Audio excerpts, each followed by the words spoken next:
Hey, what's up guys? MKBHD here, and this is the one we've been waiting for. This is the one I told you to skip iPhone 8 for.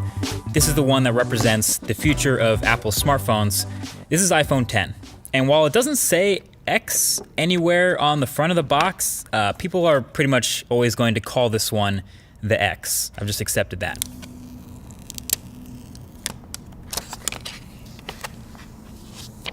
So this is your first look at the unboxing experience, and spoiler, it's pretty much exactly the same as iPhone 8 was, and almost every other iPhone. Headphones, adapters, stickers, it's all in the box, but I guess it's a good thing there's no surprises here. And so you can see right here off the bat, it's a really shiny, chromy, reflective phone. This is the silver one, and you can see how shiny the sides are. The space gray one though is a bit more toned down. And so the only thing that was actually new during the setup of iPhone 10 is now you set up Face ID during first boot instead of the fingerprint Touch ID. But yeah, this is brand new, and it's been a couple weeks since we last saw this phone at that Apple event, so seeing it again for the second time is kind of a reminder of all the things that are new about this thing. Obviously, the biggest difference is the display up front, the 5.8-inch OLED corner-to-corner screen that fits in a footprint smaller than the iPhone 8 Plus, which has a smaller screen. So naturally, pretty much all the focus is going to be on that, and the notch at the top, and how apps handle it, etc.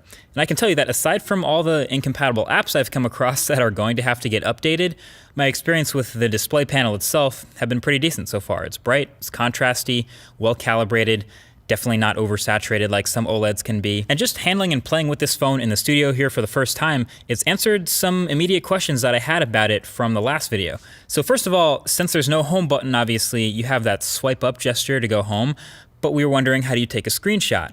That is power and volume up. So that's the new screenshot combo for iPhone 10. And then since holding the power button now goes to Siri, how do you turn the phone off?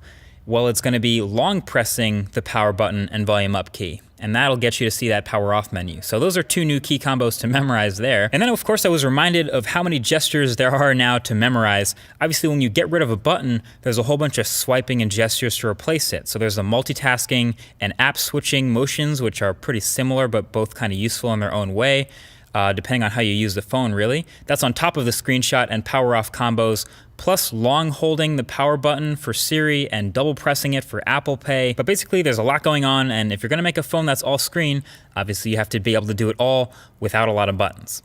Anyway, one of the biggest differences between iPhone 8 and iPhone 10 is the new front-facing camera suite up at the top in that notch. The IR blaster, the depth sensor, etc. And all that enables a couple of new things with this phone. Number one is obviously Face ID. The setup, like you saw, was pretty quick and painless, and it's been working pretty well since then for unlocking my phone. Now, I've only really had this phone for a day like the rest of press, but so far in this time, it's been fine, and it works as advertised as far as being smart and not easily spoofed.